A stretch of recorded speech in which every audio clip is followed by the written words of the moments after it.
Welcome to my sketchnoting experience. Right now, I am starting to think about my wicked problem and how I can ask questions about it. We learned from our readings that we can ask how, why, and what if questions. We know our why questions are really important for thinking about inquiry. Our what if help us give more explanations. They encourage thinking. Our how questions are how are the practical steps. So as you can see, I'm organizing my questions into this, and I have to edit my questions. So I'm trying to rephrase my what questions also to be what if questions.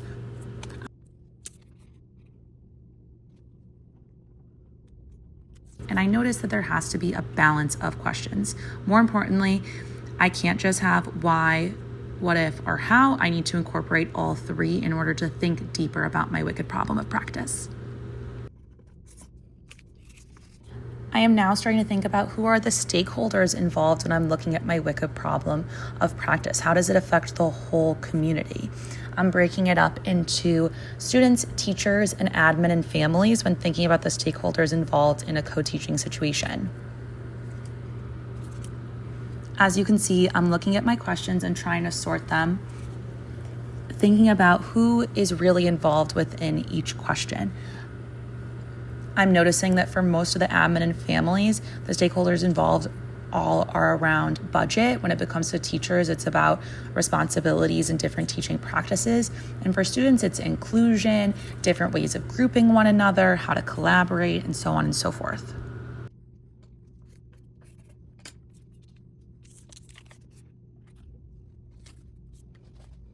I'm learning that a lot of the stakeholders are intertwined. What affects the students directly could come from the teachers. What affects the teachers comes from the students. What affects admin and families can come from students and teachers. I'm drawing lots of arrows to interconnect them. And I'm noticing that they're way more interconnected than I might have thought originally when originating these questions. The wicked problem of why is the balance of responsibilities not equitable between me and my co-teacher falls into a lot of lines of social justice. As you can see, I'm breaking up social justice into student well-being, equitable resources, and professional responsibilities and advocacy.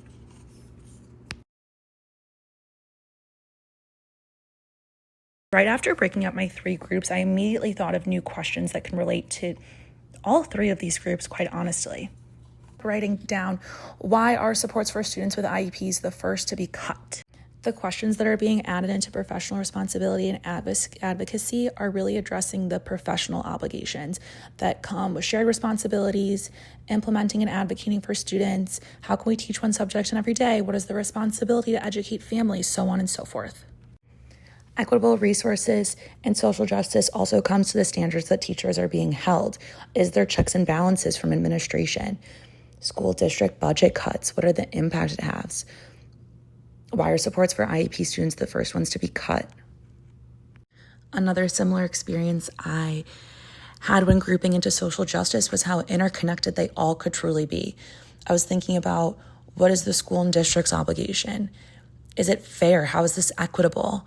Classroom organizations really impact students' access to education. And when I think about social justice, it's all these different components of equity and if it's truly in our schools. Thank you for following along with my sketchnoting as I grouped my questions about my wicked problem of practice into 3 different groups of 3.